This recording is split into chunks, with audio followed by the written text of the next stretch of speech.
YouTube, I'm going to go over the steering tube today, basically how to cut that down, and then also how to get rid of any play you may have in your headset.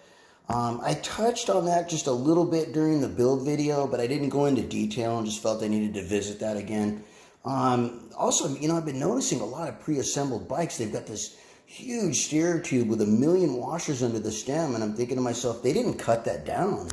If you like it like that, that's perfectly fine, but then I'm wondering, do you have enough room in here, to tighten this nut down and get rid of the play in the headset?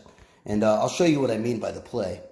I loosened this up just to create some play so I could show you what I'm talking about, but you can see, if you look right here, you can see the headset moving by the frame there.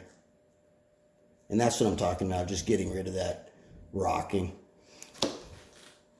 Okay, so I have this apart and I have these top 3 bolts loose. Basically what you're going to want to do first is get all of your play out of here. If you don't do that, you're not going to get a proper measurement. You may not end up not cutting enough off of the steer tube, and you're not going to have enough adjustment.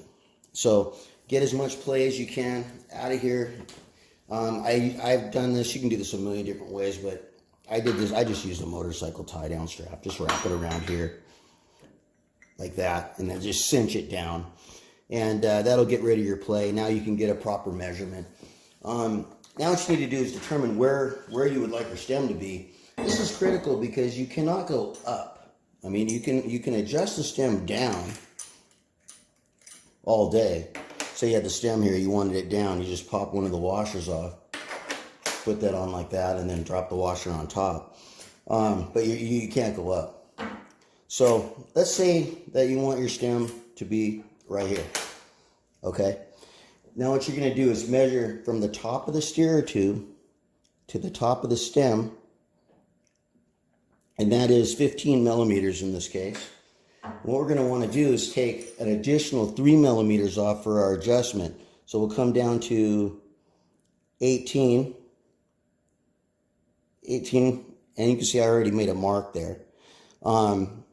So what we'll do now is now it's time to cut it, and you can cut it in a couple of different ways. Park Tool, there's some other companies, they make like a guide here you can put on here to hacksaw this off. I just went to Harbor Freight, and I got a pipe cutter. I don't recommend you just hacksaw it off with no guide, because you might end up getting it. You're gonna get it crooked, and then you're not gonna have the adjustment that you need.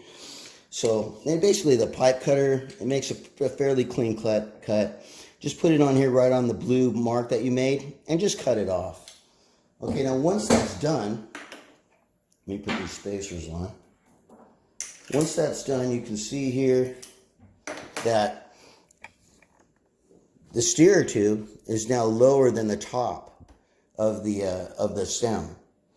What that's going to do for you is you're going to put this cap on here and bolt it down, and with these bolts loose, as you tighten this, it's going to basically pull the assembly up, getting rid of your headset play. And that's how you get rid of it. And while I've got the camera over here, I want to show you something too. Now, if you're cutting an existing tube, you may end up cutting your star nut off if you're cutting down here, and you'll have to pound it through and reinsert it, which is a pain. If you can somehow pound that down before you cut it lower than your cut line, that'd save you a lot of hassle in the end. All right, I'm going to go ahead and reassemble this, and I'll come right back to you. Okay, so I got it all back together.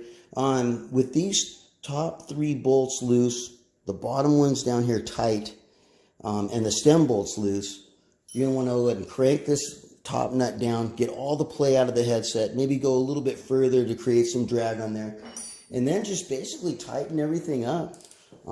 These zoom forks, I tighten these top 3 screws. It's about 10 foot-pounds. All right, so that's how you do that.